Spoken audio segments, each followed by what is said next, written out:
Hello, I'm Camille. And I'm Gretchen, everybody. Welcome. We are starting over series with this cute little podcast that we do. That's right. Well, and today we're talking about, what are we going to talk about today? We are talking about nothing prevents you from starting over. We're talking about nothing. Well, and look, right on it, that's actually great. That was perfect, Gretchen, because nothing, we really want to come to our moment and the future with nothing. Absolutely. That's exactly You're right. welcome. Yeah, thank you. So you want to start out with nothing because if you look, you can't build a house. You can't start over with anything unless you got to clear the space. You got to clean slate it. You need to have a foundation that can It's be clean. built upon, right? Right. Yeah, I actually was reading some information that was talking about. This was from Dr. Joe Dispenza saying that if you're creating your future based on your past, Which you're going nowhere. Yeah, you know what I'm saying? And so that's right. that just said to me, like, okay, what's the story we're telling? What's the narrative in our minds, or what's the narrative in our thoughts of what we're projecting? What are we telling to people? I've always had a hard time making money, or I've always had, oh my gosh, my back is always killing me. Yeah. Or, whatever it might be. Men always cheat on me. I never get love. I can never get a good job. I'm always getting, Yeah, things just never go my way. Yeah. All of those things are actually producing your reality. That's right. Well, and don't we hear that all the time, that people just have their story. This is just how it is for me. Yeah. And what if that isn't really how it is for you? What if it doesn't have to be how it is for you? But then when you say something like, as a counselor, I'll say, well, do you want to change that? Oh, no. I mean, it's okay. I mean, I just, it's all right. I don't want Because it's familiar. That's right. So also this talk was talking about you have to, in order to make a change, you have to reprogram your body. That's right. It's not just your mind, because I think your body has cellular your memory. Mind. The cellular memory, right? Definitely. Yeah. You were saying and that. So oftentimes what happens is we revert back to what feels normal or comfortable, even though it isn't the best feeling. It's like, and I know this is a crude analogy. Be crude, though. But sometimes when people are abused, they go back to a same type abusive situation because that's what they know. That's right. That's not very crude, though. Well, they were hoping you were going to say something kind of crude. Oh, just no, saying. That'd be me. Thing. But Gretchen ain't going to be crude. That'd be me. Just saying. But you know what I'm saying, and it doesn't have to be that serious. It can be just again, the premise of starting over. Years ago, Camille and I were thinking about how to help people start over in relationships where they're not repeating the situations that messed it up to begin with. Yeah. Well, and then we evolved to, well, heck, we can just start over all the time. But in that conversation back then, what we were creating with people is we were doing a makeover. So we were making them over with wardrobe and hairstyle and everything. Some people were just married forever, and then they got done being married and they hadn't dated for 15, 20 years. Oh my gosh. And that's when you saw like the men in their 50s wearing affliction T-shirts and, so women all of a sudden getting ginormous hair extensions and big boobs and stuff like that. Well, they're going on the extreme. And so we thought you got to start over inside before you can really start over out there. But people were rebounding pretty hard. So it was really to kind of prevent the rebound thing. But we have helped a lot of people in understanding that you got to start over inside here. Mm-hmm. And unless you really start over, even with your thoughts and your feelings and all the old precepts and beliefs that you've got about yourself, like your story from your childhood or your past, unless you identify that and take an inventory of that, you can't change your future. Your future is going to be your past. Sorry. It just is. Yeah, because you're carrying that vibration with you. That's You're right. actually carrying that energy with you. So, when you've been around somebody that's maybe they're just continually talking about, maybe it's a gossip thing, after a while, if that starts bugging you, it's because it's not something that's in your language. Like you're not used to doing that, or you don't like hearing that, or it doesn't land in a way that feels right to you. It doesn't feel that way to them because they don't see that that's become a habit and they are that way. That's right. Because most of the time when you say, if you said to somebody like, you're just kind of negative. No, I'm not. Really? Yeah. No, I'm not. And you're like, They don't see it. Yeah. Yeah, that's right. But I think that starting over, just in your minds all the time, catching yourself in your thoughts, because the actions, maybe you're thinking something and the action hasn't happened yet, but you can direct what the action's going to be. Yeah. So when people are kind of coming back into the same pattern, the same, narrative. It's like even something as simple as how do you keep your house?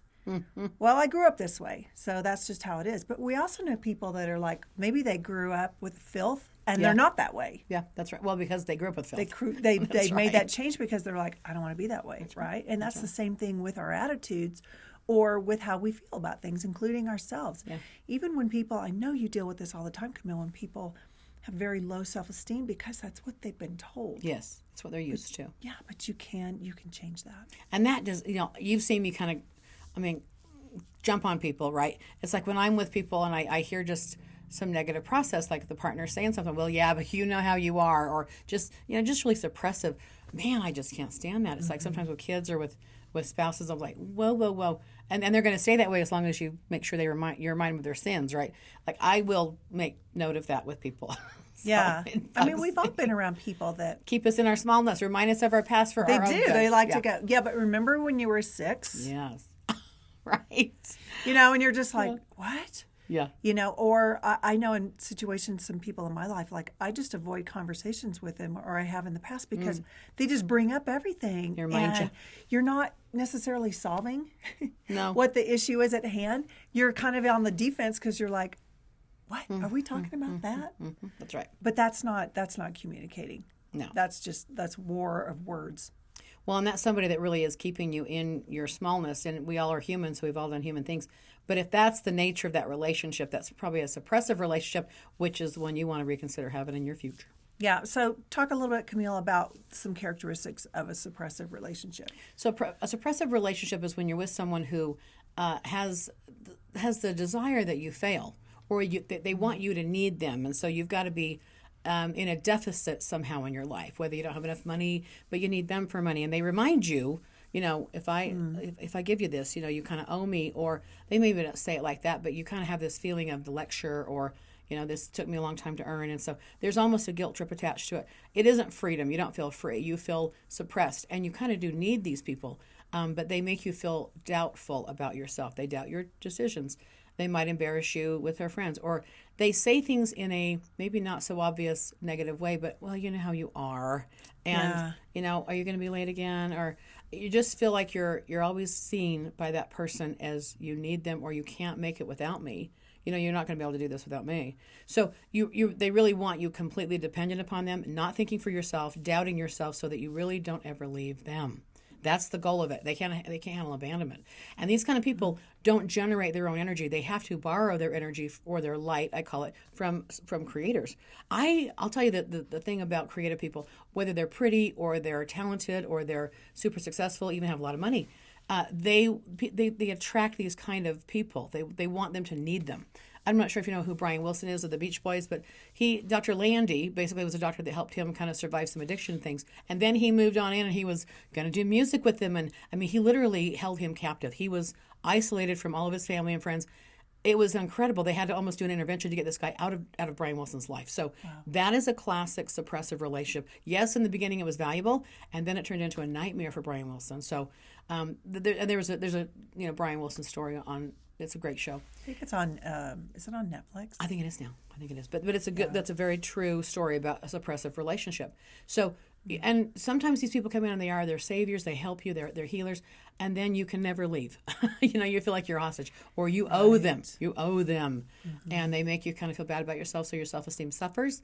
How do you know you're with someone like that? Look at you before the relationship, and were you self-expressed, and how was money? How was your health? How was your expression? And then look at you after, or as you're with the relationship. Are you muted? Are you, do you not say things, and I got to walk on eggshells, and I can't say, I don't want to upset them or offend them, or I just don't like myself anymore. How is your health since you've been with this person? So you can see, are you improved since this relationship's happened, or are you not improved? Because, like you were saying, Camille, in the beginning, they may come across as, I am your savior. You know what? I'm here to help you. I'm your friend. I'm your lover, or whoever. And so you put your guard down because you feel some freedom, and you feel some peace, and you feel like, thank you. Okay, this is an answer because I feel better, right? But then when it comes to the part where you all of a sudden feel like you owe it, if you're feeling like you're avoiding this person, you're avoiding conversations, not because you don't like them, but because you don't like how it feels.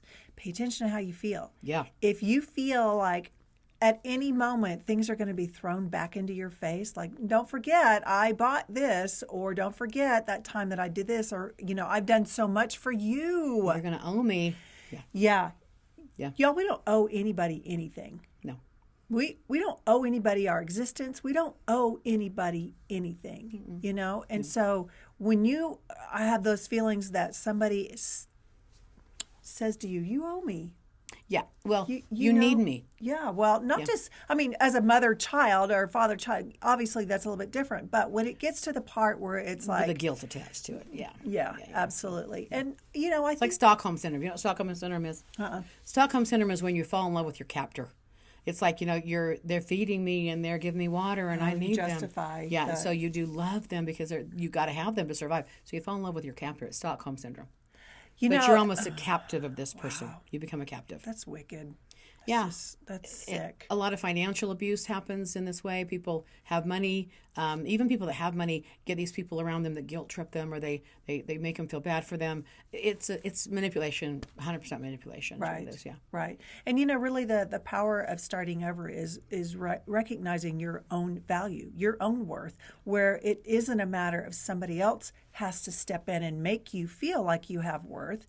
You recognize it on your own. And then what happens is once you recognize your own value, your own worth, you're not seeking it from other people. You actually, when somebody tries to put those claws in you of control, you rebel. You're like, I rebel. This doesn't feel good. I'm a big rebeller. I was suppressed early on in my life. And so I learned the hard way. I'm kind of a can-do girl. I go get them and I make things happen. And it was almost like, oh, I actually had an ex-relationship say to me, I just was going to be selfish for the first time in my life when I met you. And I thought, man, look at her go. And I'm going to hitch my wagon to her star.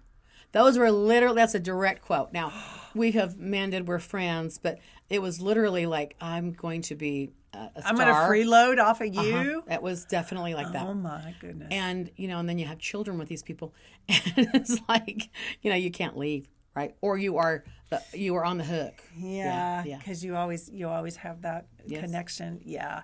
Let's talk about bosses, because I sometimes think that, there's wonderful bosses out there, male and female, and there are some bosses that lead you to feel like you owe them, and yet, when you think about it, you're working to help them be successful, or their company be successful, or the company be successful. And so other than your job of what you do, what you are hired to do, you do not owe them.